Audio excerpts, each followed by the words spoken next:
धन और संपत्ति और वैभव ये बांधते नहीं उसको, जो रोज प्रयत्न करता है कि भगवान के चरणों में मामेव ये प्रपद्यन्ते, जो परमात्मा की शरण में चला जाता है, तब उसको हरदम ये विचार रहता है कि मेरा है कहाँ, ये तो किसी ने मुझे दिया है, और जिसे दिया है जिसने, उसकी वस्तु को बहुत संभाल कर रखा जाता है।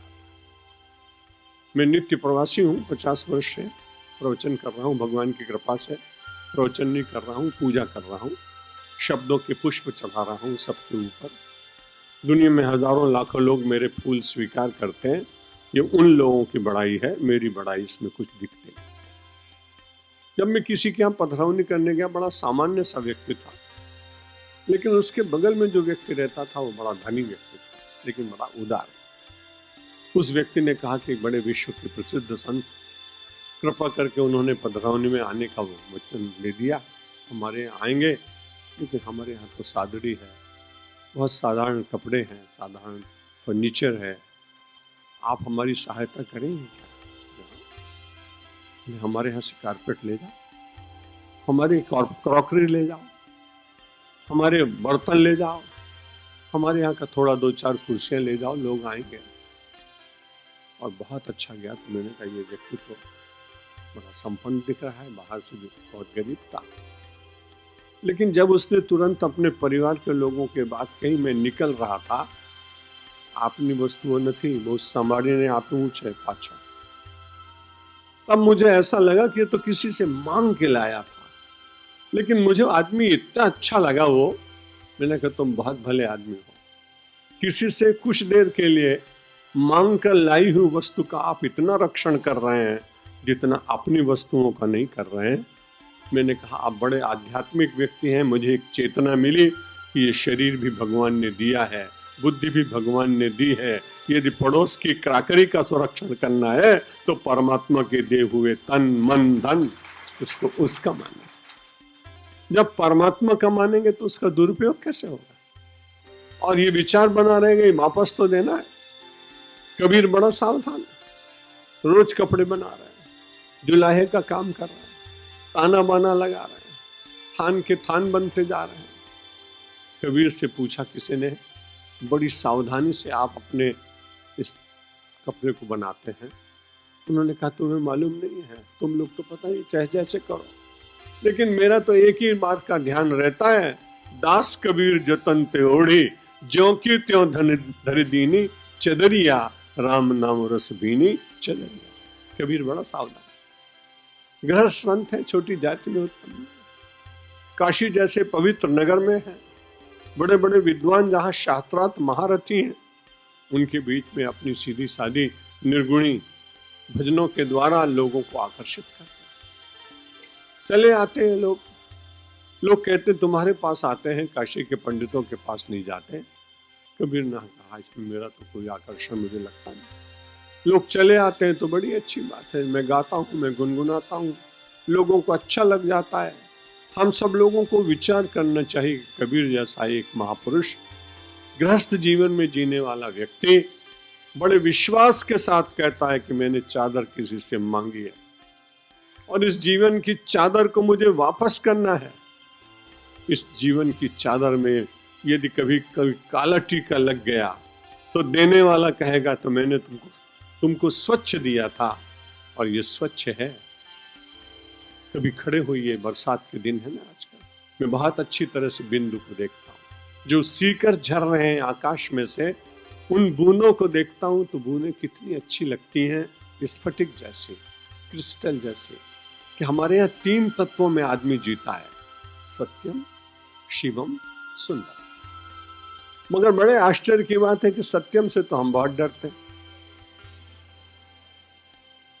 शिवम के लिए थोड़ा प्रयत्न करना पड़ता है, लेकिन कोई दुनिया का आदमी ऐसा नहीं है जो सुंदरम से दूर रहना चाहे।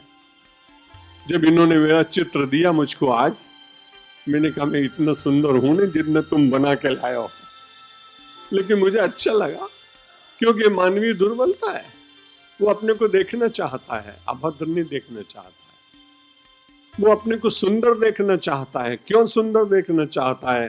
क्योंकि परमात्मा संसार में सबसे सुंदर है और हम सब परमात्मा के अंश हैं, इसलिए सुंदरता देखने का मन होता है। यदि सौंदर्य में भी परमात्मा का बोध हो तो निश्चित रूप से उस सुंदरता की प्रशंसा वंदनीय है। लेकिन जिस सौंदर्य को देखते ही मानव के मन में वासना जगती हो, उस सौंदर्य को न देखना ये ज्यादा अच्छी बात है। इसलिए एक दिन मैंने कहा था कि सूरदास जब घूमने के लिए गए वृंदावन में, सब कुछ देखकर लौट कर आए, एक दिन के लिए आंखें दी थी भगवान ने, कहा था जाओ देख के आओ संसार कैसा है। जब वो लौट के आए तो उन्होंने कहा कि महाराज आपने मुझे आंखें दी, बड़ी कृपा की, लेकिन आंखें ले लीजिए वापस। अरे इतने दिन सूरदास रहने के बाद मैंने तुम्हें आंखें दी और तुम एक दिन में उनको वापस करना चाहते हो? सूरदास ने कहा एक ही बात है, बाबरी ते आंखियां जरी जाएं, जो सांवरो छाण निहारती गोरो। जो श्याम सुंदर को छोड़कर किसी और को देखना चाहें, ऐसी आंख को मैं रखना नहीं चाहता हूं। यहाँ का इतना बड़ा कवि परमात्मा के वरदान को भी प्रार्थना करके उसे परावर्तित कर देता है, इसलिए कि मेरे नेत्र में जो बसा है मेरा श्याम सुंदर, वो मुझसे कहीं दूर ना होगा। इसलिए सौंदर्य बुरी बात नहीं है। जैसा मैंने अभी निवेदन किया कि सौंदर्य में परमेश्वर की कृपा, बहुत अच्छा हुआ।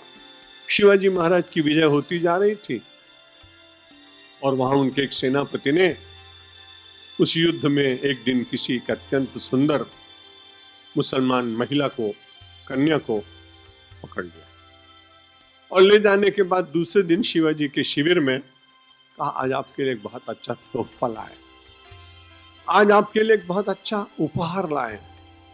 उन्होंने सोचा कि राजा लोग हैं, जब मैं दूंगा स्वीकार करेंगे, प्रशंसा करेंगे, कुछ पुरस्कार भी मिल जाएगा। उस महिला को देखा, देखने के बाद लाने वाले सैनिकों ने और सेनापति ने कहा देखिए कितनी सुंदर है। शिवाजी ने देखा और उठने के बाद उस महिला को नमस्कार किया। सेनापति ने और सैनिकों ने कहा कि हम तो आपके लिए इनको लाए हैं, कितनी सुंदर है वो। बोले मैंने इसीलिए तो प्रणाम किया कि यदि मेरी माँ जीजाबाई इतनी सुंदर होती तो मैं कितना सुंदर होता। यानी उसके सौंदर्य में तुरंत माँ का दर्शन करना। मातृवत परदारेशो परद्रव्याणि लोष्टवत, ये भारतीय संस्कृति का सिद्धांत। आत्मवत सर्वभूतेषु यह पश्यति स पश्यति। महर्षि वेदव्यास ने पूछा किसी ने कि छोटा सा छोटा धर्म बताइए, व्यवहारिक धर्म। बड़ी सीधी सी बात कही कि मातृवत परदारेशु परद्रव्येषु लोष्टवत।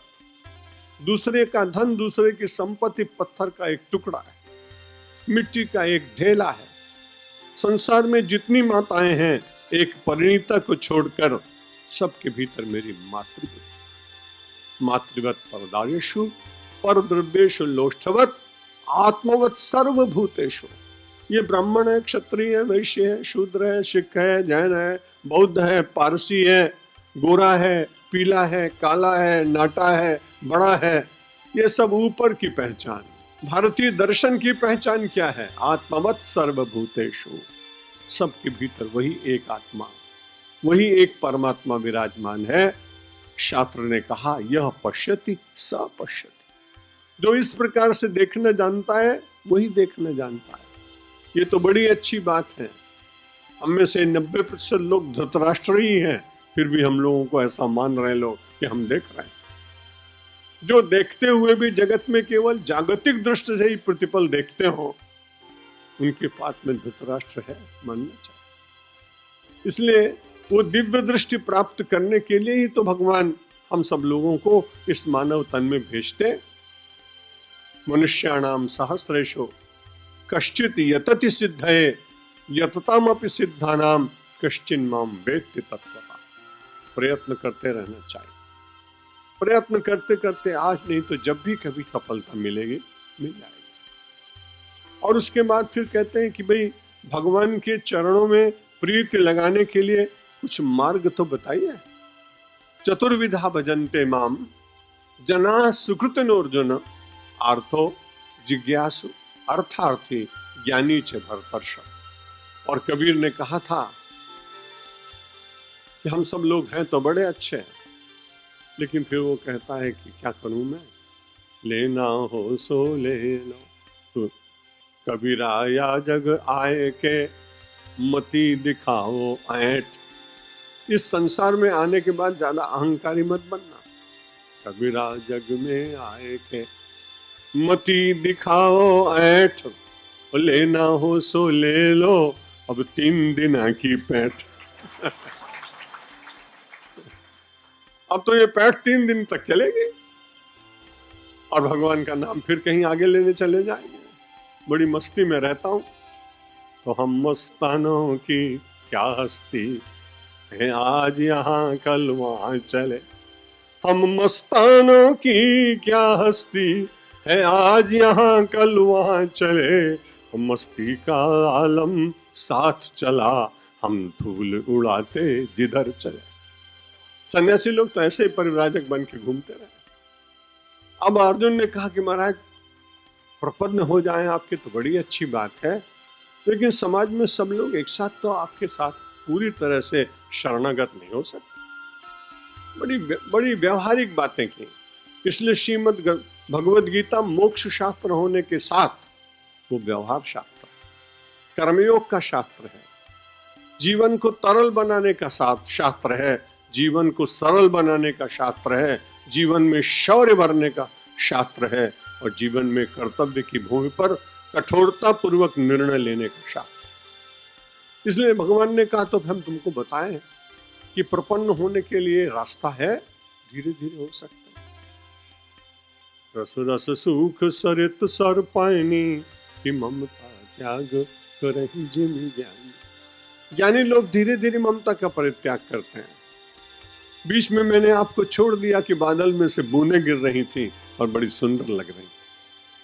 उन बादलों को देख के बड़ा अच्छा लगा, लेकिन बादलों से गिरती हुई बूंदों ने तो मुझे बहुत आकर्षित किया।